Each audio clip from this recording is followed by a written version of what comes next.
Welcome to Money on Tap.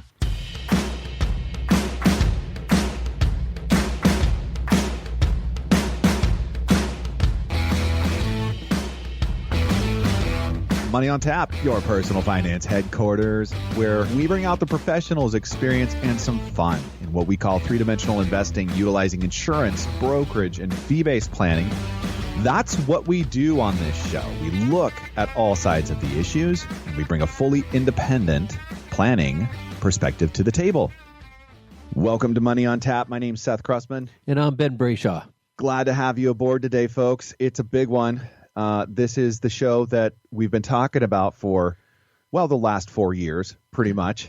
If you're wondering, what has this all been leading up to? Well, it is today. It's here and now. You can reach us at 855-226-8551 or info@yourmoneyontap.com. Why? Why would I say today is the day for this show? Well, get on your phone, get on your laptop, your pad, whatever, and just take a look at the news because the Dow hit 30,000. The Dow 30, folks, hit 30,000. We're going to talk about that more coming up. Beyond that, real estate, right? Real estate has been hit. So it's been hit hard as a sector in the investment world. And for this, that's just been one of the pandemic stories that we've been watching and following. But today, we want to ask you the question. We're going to bring on an expert, somebody I know pretty well. Ben knows pretty well. You know her much better than I do, Seth. Yep. And we're bringing on Seth's wife, Kirra Krussman, who is a CCIM. She is a certified commercial investment member, which is basically... She is an expert in commercial investment real estate. And I'm pretty excited. I mean, Seth's got a pretty key connection here, and it's kind of fun to have her coming on a little bit later. But, we're going to talk a little bit about real estate. I mean, the Dow has hit 30,000, and everybody's like, stock. But real estate has been just crushed through this pandemic. And the question is, are you taking notice? Are you evaluating opportunities that might be staring you right in the face and just ignoring them because you might be afraid of going back to work? So what's next? Pretty loaded question there, but it's a good lead in for us because now it's time for Money in the News.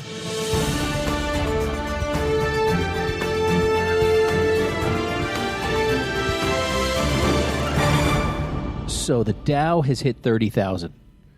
November 24th, 2020, the Dow hits it.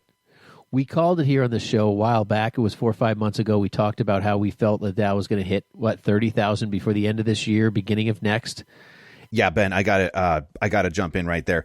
That was actually back in June 25th, that we released that show, Real Estate, Your Number One Hard Asset. Pretty funny that we're doing a real estate show today.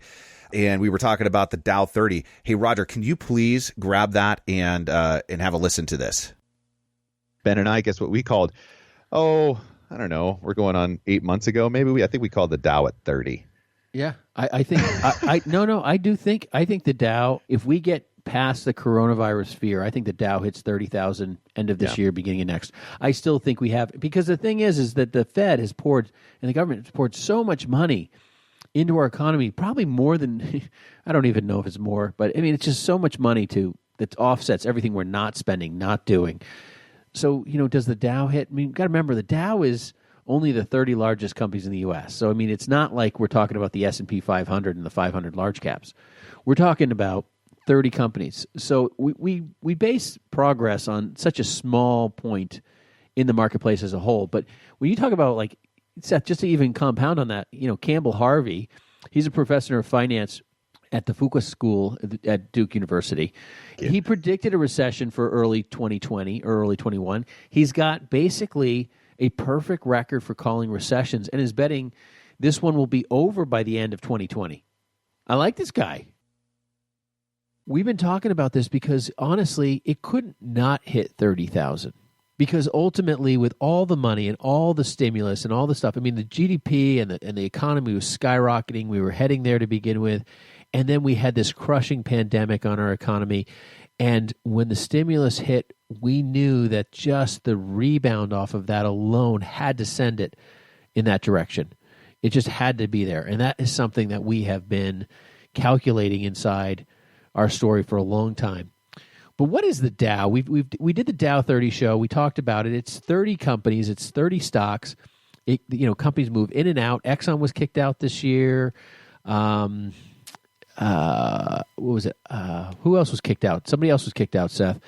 They're rotating companies. Pfizer, Exxon, Raytheon. Yep. And we have gone through this experience of always figuring out that the Dow, if it's up, the market's doing great. Problem is the Dow is only 30 stocks, and we talk about that all the time. It's only 30 companies. It's only 30 stocks, and it's chosen by the S&P board as well as the Wall Street Journal editors, which that goes back to the creation of the Dow, which was which brought originally the 12 smokestack stocks, and it was the Wall Street Journal's editor that created this indice to really try to describe what's going on in the market, and then it grew to 30, and it's remained at 30 for pretty much the life of the index, the majority of the index. But the names have changed, but and some of the methodology around it has changed because it's a price weighted indice, not a market weighted indice. So, for instance, Apple is the largest stock that's in the Dow. Biggest company, biggest company. Biggest company, yeah. But when they did a 4-to-1 split, right, it changed how the Dow was priced because they lowered the price of the stock. So anyway, you have a really kind of interesting methodology. So it's not like it really gives us a huge bellwether to what's going on in the economy, because that would probably be more likely the S&P 500. But it's a lot of fun, and it's historic, and does tell us some interesting things here, because why is technology a defensive stock when the pandemic hits? How did that happen? No, that's a great point. And the thing is the weird thing about the Dow is it doesn't include utilities or real estate. So I'm really excited to have one of those sectors participating in today's show, the real estate piece. But it's 30 large U.S. companies. That's how it's described. It's not the largest even. And so that's kind of interesting because, Exxon was kicked out. I mean, that's, so they have the exclusive right to just say, you're gone. And it doesn't really have a weighting on that. But what is interesting is how, when Seth was saying it's a price weighted versus, a market value, what they're saying is the price of the stock, of each individual stock, no matter how big the company is how they figure it out. So basically the largest priced stock gets more attention when figuring out how the Dow moves. Where in the S&P 500, the value of the company becomes more relevant. And so they're totally different. And what's interesting is they have developed the Dow divisor, which is, basically this thing that looks like pi, and it's like 0.15198707565833. I think they're off by 1/millionth of a decimal on this, but I'm not sure. And yeah, because I just plugged that in and I didn't come up with 30,000. So. I didn't either. And so, but the thing is they have this, and it's designed to absorb stock splits and deal with all of those types of things in the divisor. And when they rotate these companies, like when Apple did its split, it went from the largest priced stock to like on the bottom of the ladder. And instantly, if Apple doesn't climb, it doesn't mean anything anymore. But before, as Apple was shooting up, it was carrying the Dow all the way up to the top. Very interesting. As was Boeing. But there's for instance, that's a story that we know pretty well with the 737 MAX, and Boeing kind of crashed and burned there. Yeah, but just right before that, right before that, it was on a tear, and it was really pushing the numbers behind the Dow, and that was part of the story of the Dow. So here we are. How long did it take us to get from 20,000, because we did a show on the Dow 20,000, where were we at 2016 when we were talking about those numbers, And in the context of 4 years, we've climbed another 10,000. And how long did it take for that previous 1,000 or 10,000 at the 10 to 20,000 level, which was a doubling of the Dow? It was 18 years. So the relationship there, the correlation is not, well, it isn't precise, because a doubling doesn't equal a third, a rise of a third. So anyways, it's been moving really, really fast, and it's an exceptional thing to take a look at. Yeah. That's the thing. Are we talking about Dow 40,000, Seth? Is that where we're going now? I don't know. We'll see. We're in the middle of a lockdown again. Yeah. How long will it take for these companies to again push? Another 10,000 is less than the 10,000 previously. It's what? So what are we? So should we be talking about Dow 60,000? Because that's only a couple decades away, right? That's a tough one to call, but it's going to be a fun show too. Yeah, I think ultimately what our point is here today is that we've hit a historic, monumental event, and this is something that everyone will remember. It is a day that will not go unremembered. It has been focused on as something bigger than Dow 20. It has been one of these things that people have been talking about. Is 40 coming around the corner? We're not ready to call that, but I do think that we have a lot to really iron out in our economy and all the things that are going on, and how this pandemic kind of shifts out. I mean, there's still election questions and all sorts of different pieces that are happening in our world around us, and I think we need to get to a better place before we can really do that. And when you hit all-time highs, everyone's excited, and that's when I usually say, sometimes you sell the news. And that's when you really want to start looking at, how do I be patient, take profits, maybe enjoy what I've made, and pull back a little bit. Not necessarily a bad conservative story after we've come out of a pandemic and made some real huge numbers this year. Yeah. If you were to take a look at the what is so precious to us about this Dow is the 1896 to 2020. We just don't have any other indice out there that takes us so far back. I mean, if we were to take a look at what has the Dow come through, it's the Great Depression, it's World War II, the Cold War, .com, Spanish flu, 9/11, 2008, now COVID, and it's really is an exceptional story to be where we are today, hopefully on the backside of a pandemic, with all the news that we're seeing currently with, the virus news. And there's a lot of hope out there. There's just a ton of hope out there. And it's a great story for us to be able to talk about today and have some fun with as well.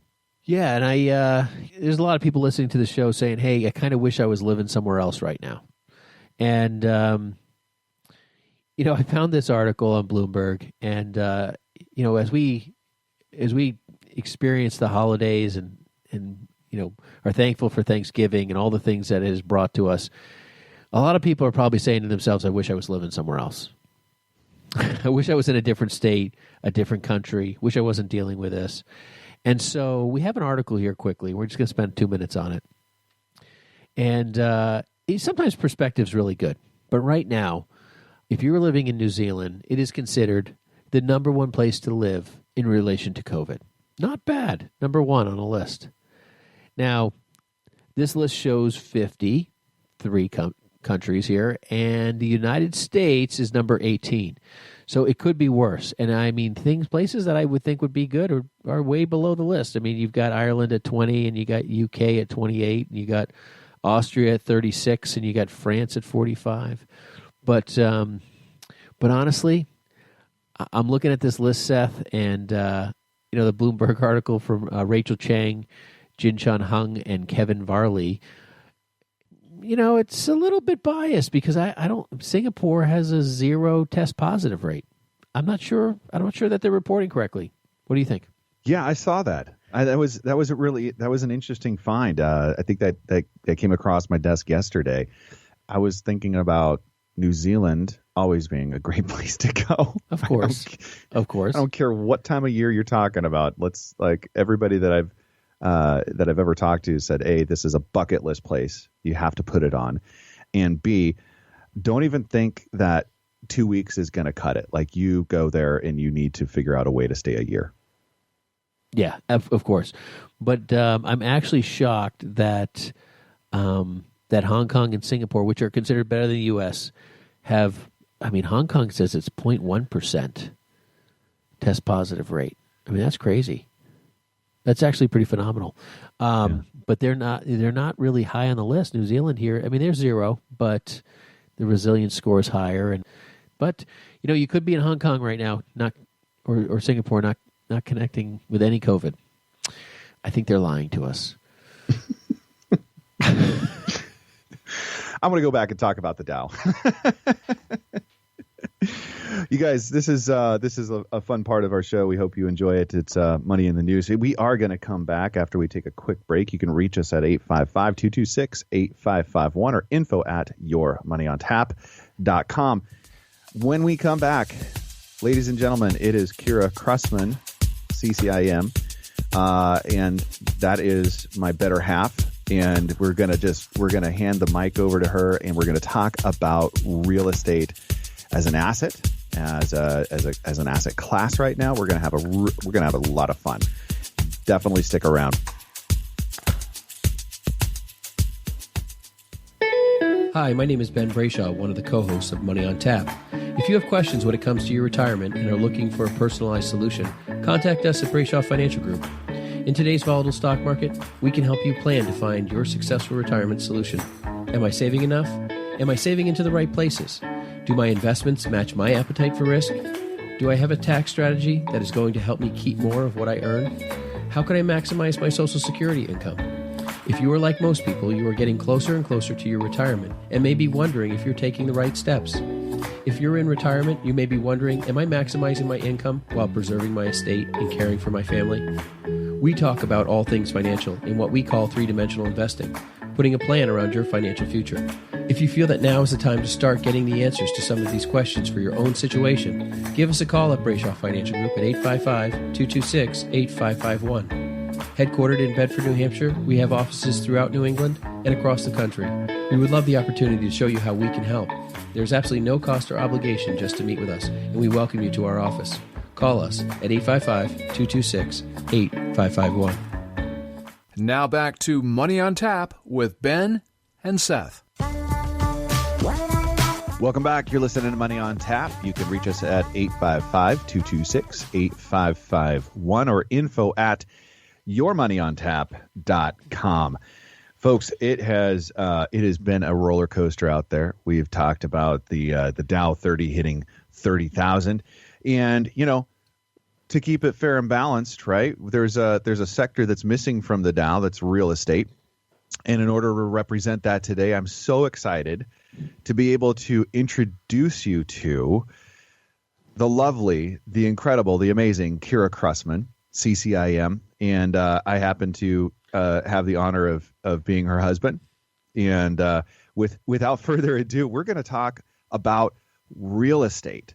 Okay, that's a hard asset. Dirt, you got buildings, you've got construction, you've got so many different places that you can really go with this. And it's really fun to have you with us today, Kirra. Thank you. Thank you for having me. I'm excited to be on here. Well, this is, as I said earlier, Seth's better whole. Some people say better half, but I think it's better whole. So we're going to go with that. And I get to ask Kirra a lot of questions today. I'm going to take a little bit of a lead here, take the biased out of Seth's approach here. But Kirra, let's first start off with, tell us a little bit about yourself. We know you're a CCIM. We know you're an expert in commercial real estate. Tell us a little bit about, how you got into real estate, just to give people a little bit of background and how long you've been in this and a little bit about your company. Well, I kind of tease that I've been in real estate my whole life because my dad is a incredibly talented and well-known planning consultant. And he started his own consulting business in the early 80s during the recession when the engineer he was working for pretty much laid him off because nothing was happening. So, and he blew it up. I mean, he was just amazing. He would go out and stop by people's property and just say, hey, I've got this developer that I think would really like a project like this. Do you have any interest in selling? And so, of course, it was anytime I was in the car with him, I got to stop and talk to this person real quick.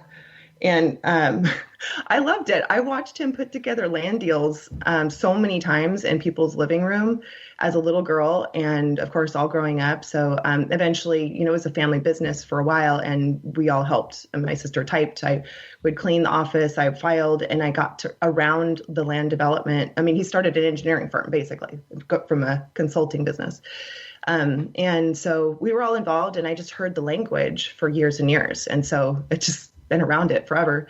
And in high school, I worked as a surveyor on his surveying crew, and then taught myself AutoCAD. And so I really learned things kind of backwards, or from the ground up, literally, the engineering and the planning and the surveying. I read maps. I knew construction from a very young age, and eventually, went to college and went back to work for him as a project manager. So they called me a plat pusher. So when they would design subdivisions, there's a partition or subdivision plat map, and I would get it through the entitlement process and approved. So that was my start. I eventually, Seth, close. It sounds like there should be some child labor laws involved here. Well, I just loved it. I mean, I loved watching the excavation crews. I got to work, sometimes they would let me get up there and play with the traco and dig. And it was just awesome. I loved it. So I got my license. I did very well. I knew exactly what to do, from after watching my dad all those years. So I would just go get listings, and I would just go get plots approved. And then I would end up selling the homes, or, anything that was built on it. And it was kind of a rural area where I was at Redmond, Oregon. So Bob Mayfield was the managing broker, and he taught me that I had to learn how to do everything if I was going to survive in that area. So I learned how to do everything. It was, from mobile homes on rural property to commercial buildings, managing properties, leasing, everything, new construction, sales. And so I did really well there for a while. And then I ended up needing to take care of my grandpa in Sacramento. So I moved there, and I got into commercial real estate there. I was at NAIBT. And that was great. I did a lot of tenant rep, and there was kind of sink or swim there. There wasn't much training. I did end up going to LA after that. I worked at a small boutique investment real estate firm and sold multifamily. And I would do a lot of exchanges into single tenant triple net. And so learned all about that, and was there for a few years. And then I came back home to the Portland area, and immediately ran into Seth, and he immediately proposed. So I was here to stay. And he did come from the Wire House, so what can I say? We were married 7 months after our first date. To the day. Hey, coffee's for closers, folks. Yep. And now, I didn't really want to go work at the corporate type style firms, because you have to be there at 6 or 7 a.m. to 8 p.m. to get any respect, especially if you're not established in that area, regardless if you have experience or not. And so I actually went to work at the little local residential firm because the owner sold us our house when we got married, and he was a great guy. So from there, I just didn't want the pressure because I had a little one, and so it worked out really well because I just started putting land deals together again and doing commercial, and the residential people would refer the business to me. And to this day, the owner and a lot of those people still, even though I started my own company eventually, they still refer all their commercial to me. So 4 years ago, I started Platform Realty Group with a partner, and I ended up buying him out a couple years later, and just got a coach and been building a team. And one of the goals was always for years, just never got it done, was wanted to get my CCIM designation. And so last year I decided I was going to do it, and I got it done in 5 months. Wow. which is unheard of. I mean, I heard one girl, I know one lady out of San Antonio that did it in 6 months, but I got it all done in 5 months, submitted my portfolio, and then COVID hit, so I couldn't take my exam, but I did end up getting to take it in August, and it's been a whirlwind, but it's been amazing. It was such a good experience for me. And for those of you that don't know what CCIM is, it's Certified Commercial Investment Member. And it's been established in 1969 by the National Association of Realtors, because there isn't two licenses. There isn't a residential and a commercial license, and the real estate licenses are typically more geared toward residential when you're learning the education. So they established this as kind of the global standard for the base for practicing commercial real estate, and it's just a phenomenal program. Yeah, that is a good story, and you know what, this is why we have you on here, is because we want to talk about commercial investment real estate, and you know, it sounds like we've got somebody with some many years of great experience listening to. Having grown up in a family business, I can appreciate a lot of the nuances of learning things at a much younger age than probably most people have. You probably had your CCIM in theory long before you took the class, which is why you did it so quickly. I had a lot of parts to it, but it's kind of funny when I look back. Like, okay, so I got licensed in 99, and so it's been 22 years that I've been actually in real estate as a broker. But I remember I'm looking back when I was dialing for dollars at the investment firm, trying to figure out how to get one of these listings pitched for my senior broker, and not really knowing what I'm talking about, to be honest with you. Like, I understood development so well, and I understood a little bit about tenant rep, but I still didn't understand cash flow analysis. I still didn't understand the time value of money. It just didn't make all that much sense. And so I would just kind of fake it. And they knew I was faking it, but I was really trying hard to just, like, basically, you're a bird dogger. You're going to go try to find them a deal. Here, is this one good? Here, is this one good? You know, and that's not really a consultant, but a lot of brokers have to start that way to learn. And so it was actually the clients that taught me things. It's really interesting. They would just say, okay, I'm sitting down to try to be their broker, and they're showing me how to analyze property. So it was interesting. I picked up a lot of it, and I think that's probably why I was able to get through the curriculum in 5 months, is because I'm pretty familiar with all of these things. It just was great to learn how to actually calculate it, and how many times I tried to create a spreadsheet that was just so inferior compared to what the CCIM spreadsheets are. Yeah, no, I know. It's kind of funny. So today what we really want to try to grasp, and there's a lot of people that ask us this question. I mean, Seth and I have people come in on a regular basis that say, hey, you know, what do you think about real estate investments? And we have lots of securities-based real estate investments that we talk to people about, and we present for people that, you know, want kind of a hands-off approach to a real estate transaction. But there's a lot of people out there that say, you know, I have a friend that owns a multifamily or an office or something like that, and they seem to be doing really, really well, and I wonder if I'm that person. Tell us, you know, what are you seeing, first of all, in the commercial real estate with the pandemic? And, you know, is this a good time to be looking at real estate to purchase? And if so, which demographic of real estate? Is there some to watch out for? What are people looking at these days? So it's interesting. There's so much going on, and a lot of the data isn't necessarily in that would be reliable because of the stimulus. So in residential and multifamily investments, I mean, I consider both of those sort of residential because of the user. I know in the Portland area, they're still receiving rent, and I don't know if it's because of the stimulus or if there's not that many people that are losing their jobs because they are essential services, but they're not doing badly. And that's a great point. I mean, that's something that I hadn't, you know. It is really hard to figure out, especially I think in the retail space where people may not even be shopping, that they've got PPE, you know, loans and EIDL loans. I mean, you just don't know where the money's coming from. That's a great point. Yeah. So I think that it's a good possibility that there's going to be, and actually our retail vacancy, according to CoStar, which I rely a lot on that data because they do. I mean, that's my research department, basically. That and just talking to owners and talking to tenants and understanding what's going on in my local area. But the vacancy rates in retail are actually not that high right now in the Portland area anyway. And nationwide, I'm not really sure what's going on in every market, but it's when I'm watching it and I'm thinking, this is kind of funny. They're still occupying. They're not leaving. I've done a lot of lease assignments and this year, but there seems to be other businesses wanting to move in. So I don't know. It's really hard to tell. But the thing that I always tell clients when they're wanting to get into trying to figure out what to do.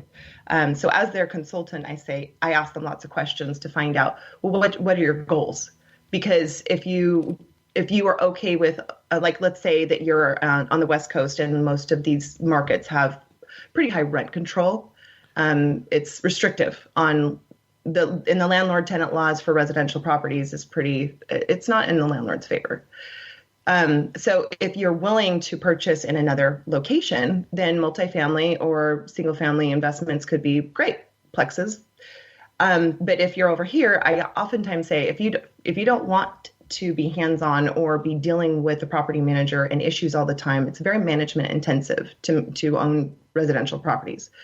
So yeah, it's their primary residence, so they're most likely to pay first, but it's also a lot of headaches and costs. So what are your goals? And if you want something less management intensive and you want something more stable, then I'm usually suggesting that you take a look at industrial and flex, or maybe office. What do you mean by what do you mean by flex? Well, flex is a combination of office and warehouse. Okay. So it's most industrial is flex, unless it's very heavy, because they need some kind of office space typically to run, unless they're just storing things and distributing. But technically, flex would be oftentimes more of a smaller space, and then usually around a 25% office or showroom to the warehouse, and then you have your truck doors or grade doors in the back. So that's actually a very good place to put your money right now for a stable investment, because e-commerce, and there's still a lot of small businesses starting up all the time, and they need some place to make things, and the research and development is big, in tech industry and medical. So that's all driving that right now, high demand for that kind of space. And if you're looking for opportunities, then a good way to go could be in the next year or so, more value add, like retail, hospitality, possibly multifamily as well. Once the stimulus goes away, there could be owners not able to pay their mortgages. It could just be that they just want to dump it because it's just too much work to manage these properties.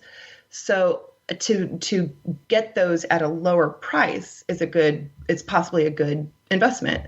And then you can get them stabilized by repurposing.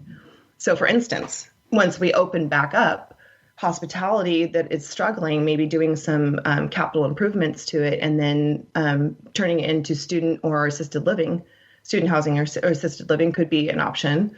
I see retail, a lot of the retail that it's not working, like the big box retail, malls and things like that you see are vacant and were vacant before the pandemic, turning that into e-commerce distribution or athletic facilities, things like that.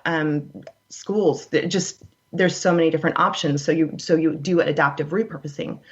So another option for retail is making it more of like an office use. That can easily turn into an office use, medical.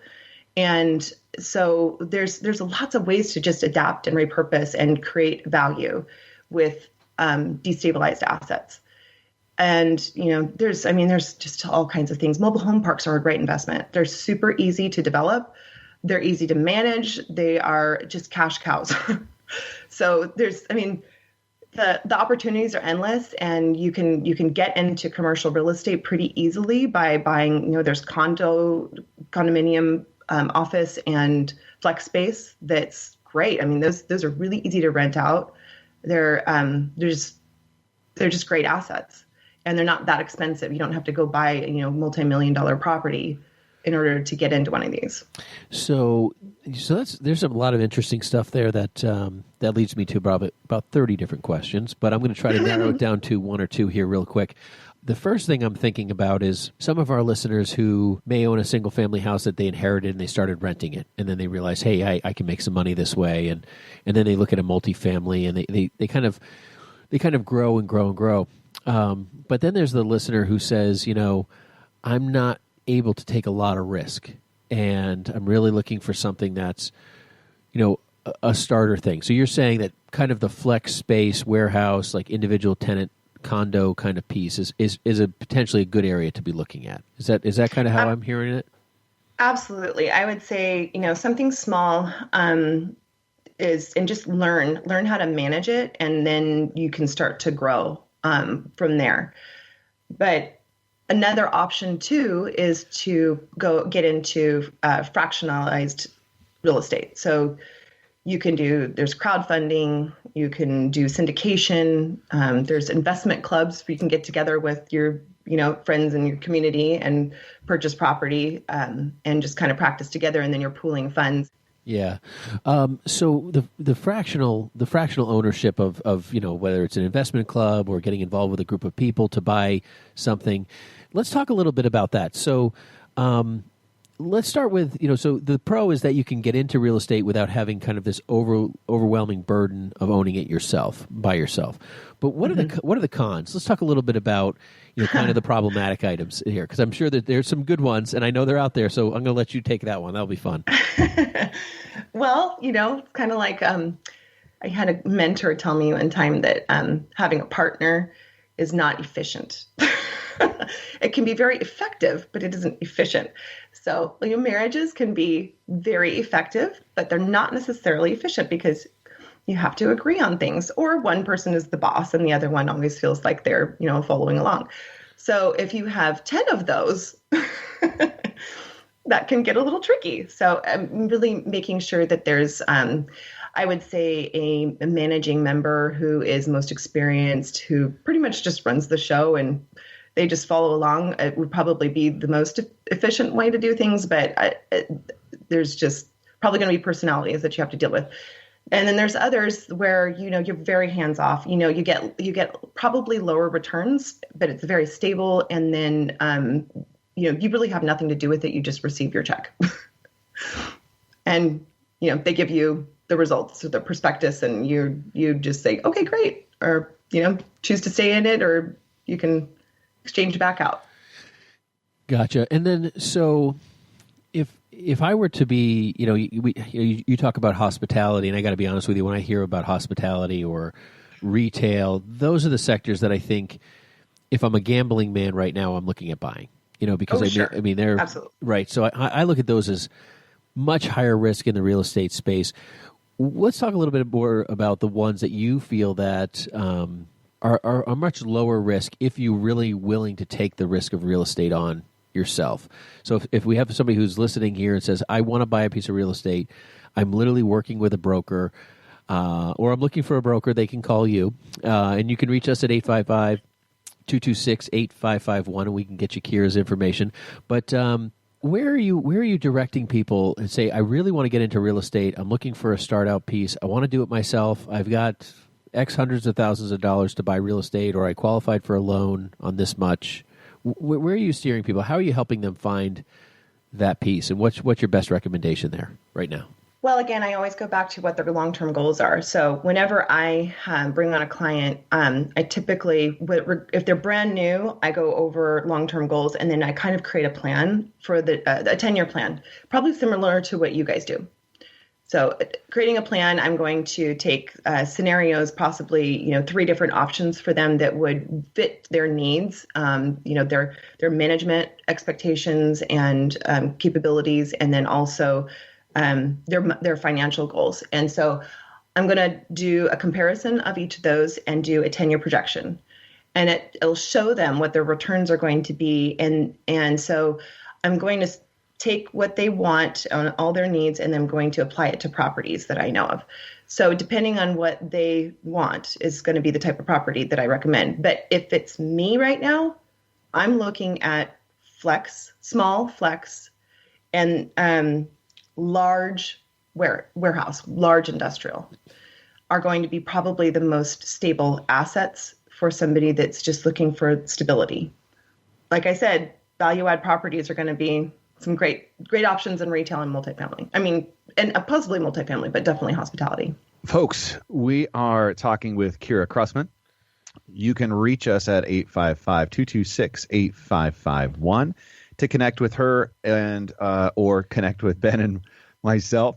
You're listening to Money on Tap, and we're talking about real estate, investing in real estate. This is one of those asset classes that has gone through a tremendous amount of turmoil since the pandemic. And it's a lot of the times, it's just not really understood. And so Kirra's walking us through some ABCs and helping us out here today. Thank you so much for joining us. We're going to take a quick break, and we're going to talk more real estate when we get back.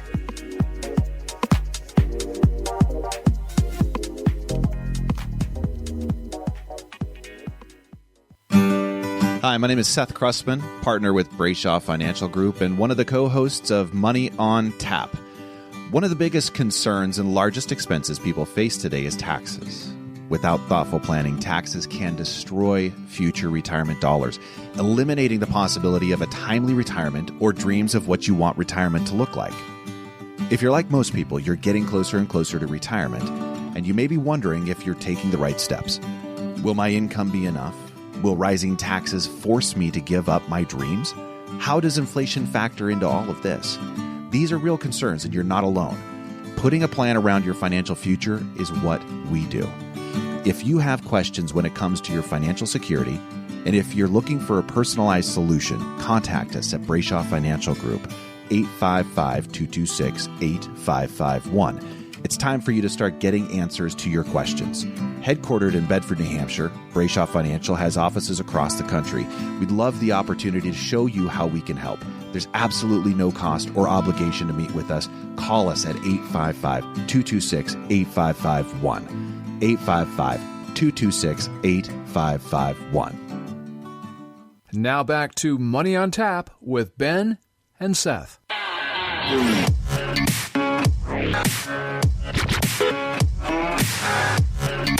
Welcome back. You're listening to Money on Tap. You can reach us at 855-226-8551 or info@yourmoneyontap.com. Joining us here today is Kirra Krussman, CCIM. We discussed a little bit about that and what an awesome opportunity is to have you with us here today. It's only taken us 4 years to get you here. And we're so grateful to have you. And I will continue to just say all sorts of wonderful things about her because guess what? We're married, and that's the way it is. So Ben is kind of grabbing the reins here and leading the show. But we were talking about real estate. It's one of those asset classes that is so often misunderstood. And we love an opportunity to pierce through the veil here and talk about real estate and investing in real estate today. Yeah, thanks, Seth. Thanks, Kirra, for being on the show. And I've wanted you on the show every day since the first day we had the show, and it's just been a push to get Seth to pull it out. So, yeah, he gets a little jealous sometimes. He's a little competitive. Yeah, there you go. Just a little bit. So, we were talking about some of the investment real estate with, multifamily. We're talking about some industrial and stuff like that. I was wondering if you could take the classes that you're talking about that might be kind of like better entry-level areas and talk a little bit about the pros and cons of each in comparison to each other so that someone who's looking at this, and I'm thinking in such broad, generic terms, but I'm thinking like, if I own a multifamily property and someone doesn't have hot water at 2 o'clock in the morning, my phone's probably going to ring. That's just kind of that scenario. So, and we all kind of know that stuff exists, but maybe you could bring a personal touch to the pros and cons of all of them and crisscrossing and where, because some people can absorb some demands on their life while other ones they can't. Yeah, absolutely. If you have a high tolerance for pain and and lack of sleep at night when the phone rings, then definitely residential is the easiest one to get into for sure. The lending programs, the level of understanding that you need to have is just, it's so much easier to get into because people can relate. I mean, most people, when they think of real estate, they think of residential, right? Because you just live, that's all you know. You just think about houses and you don't realize, oh, look at all the other buildings around here in the land. And they don't think about commercial real estate.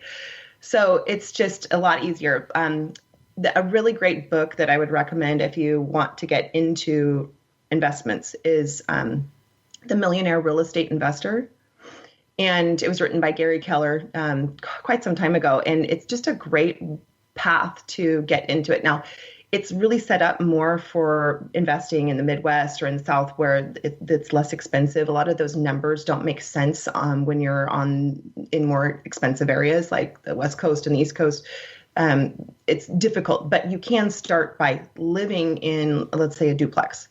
And then you rent out the other side. It's a very favorable down payment and lending programs for you to get into that. And then you can build from there and learn how to be a landlord and manage properties. So that's a great way to get in if you have the tolerance for the management intensive properties. And, eventually you end up buying multifamily and apartment buildings, which is great. I personally have had that experience. And it's not fun. In fact, I started a property management company the same time I started my company. And that was a complete nightmare because I'm a broker. I am not detail oriented. I hunt and I kill and I eat. And was really painful for me to run that property management company. And I couldn't ever seem to find the right people to run it for me. So I ended up giving it up. I let it go. But I could totally, I understand how things work now, it was a great experience. And I don't want to ever touch that again. So that's a great avenue. I would really highly recommend that book. If you are more inclined to want something more hands-off, see, the great thing about commercial properties, especially industrial and some types of office and retail, is that they are triple net. And what that means is that the tenant pays not only for their interior maintenance and their system, so even if they have HVAC on the roof they're still responsible for that repair. But they also pay for their proportionate share if it's a multi-tenant building, their square footage and that ratio of the common area.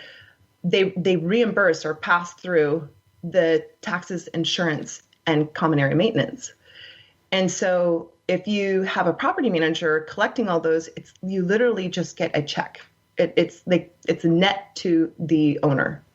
So those are way less management intensive. You still probably want to have a property manager to just do the accounting aspect of it and do a little bit of the coordination if there's any kind of common area maintenance, but it's a pretty simple thing to own. Probably the least management intensive would be a freestanding or a single tenant triple net. Then you do nothing. You just get a check. They handle all of everything. That's great.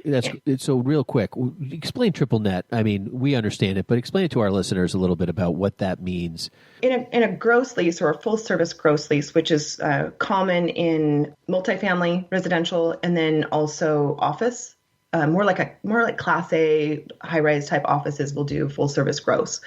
And what that means is that the owner has to pay for, they collect the rent and then they have to pay for the maintenance, they have to pay for the taxes, they have to pay for their insurance, capital expenses, all of that comes out of there. When you are in, there's in between as well, like modified gross. For instance, my lease where my office is, I have to pay for my proportionate share of sewer and water. But other than that, it's a gross lease. Industrial, flex, retail are triple net.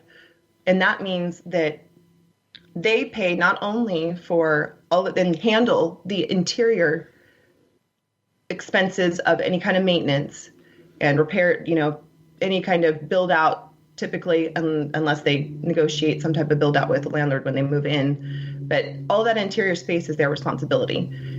But they also pay for their proportionate share of their taxes, the real estate, the property taxes, the property insurance, and the property common area maintenance. On top of that, if there's different types of rentable, usable, and gross square footage. So they're going to not only occupy their usable square footage, which is their interior wall and in, but they also will pay for rent on the common area or proportionate share of the common area. So you really maximize your property in a triple net type of building or center. So it's a really much easier way of owning, in my opinion. Like I said, it's called a pass-through or reimbursement. So they're going to pay for all of the expenses, which means if things go up, they pay for it too. It's kind of like a natural escalator that you don't have to worry about, or a piece of it. Yeah, and they're built in. Escalations are usually built into the leases. So we do a lot of times like a 3% escalation every year on the nets, and also on the rent. So it's just built in. In multifamily and residential, a lot of times you are limited on how much you can raise the rent, and in certain periods.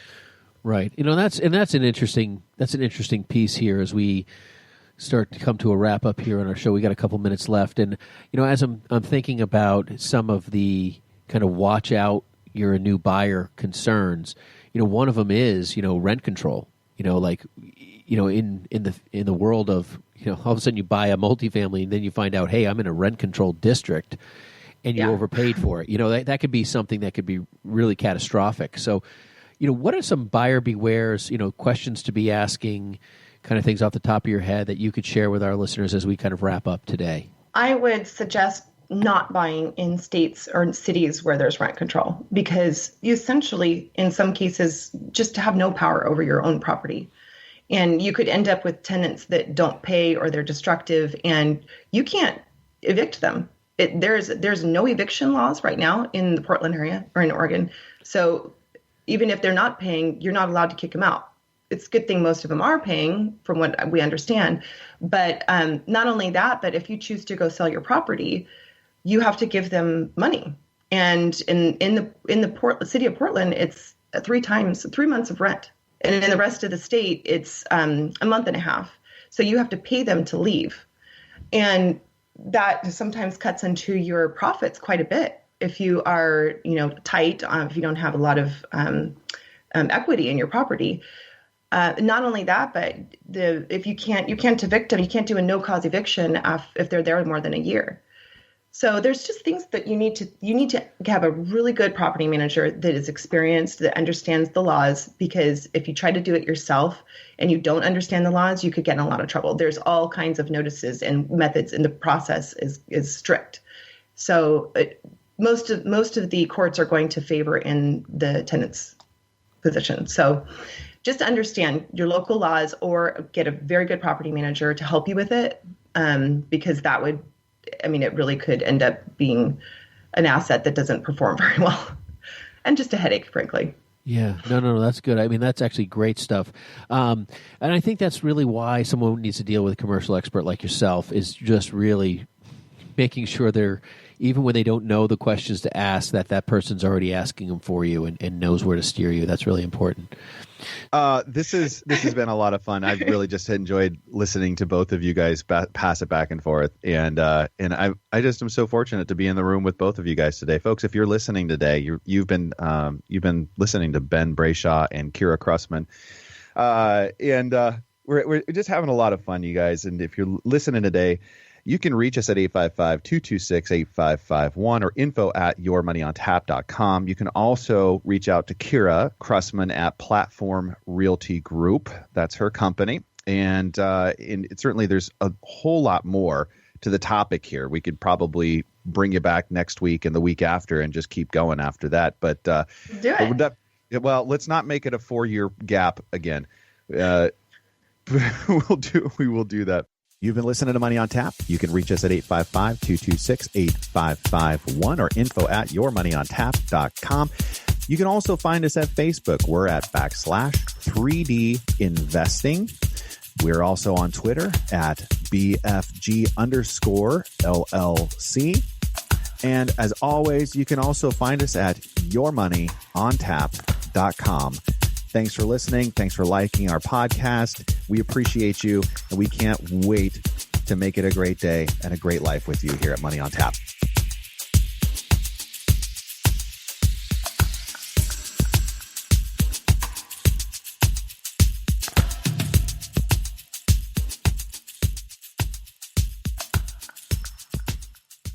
The views expressed are not necessarily the opinion of this radio station and should not be construed directly or indirectly as an offer to buy or sell any securities mentioned herein. Investing is subject to risks, including loss of principal invested. No strategy, product, material, or tool mentioned can assure a profit nor protect against loss. Please note that individual situations can vary. Therefore, the information, products, materials, or tools mentioned should be relied upon when coordinated with individual professional advice. Past performance is not a guarantee of future results. This show may be subsidized in whole or in part by a product sponsor or issuer. Securities and advisory services offered through SagePoint Financial Incorporated, member FINRA SIPC, and a registered investment advisor. All other services offered through Brayshaw Financial Group LLC are independent of SagePoint Financial. SagePoint Financial and Brayshaw Financial Group do not provide tax or legal advice. Main office is located at 116 South River Road, Bedford, New Hampshire, 03110, and can be reached at toll-free 855-226-8551. Well, bye.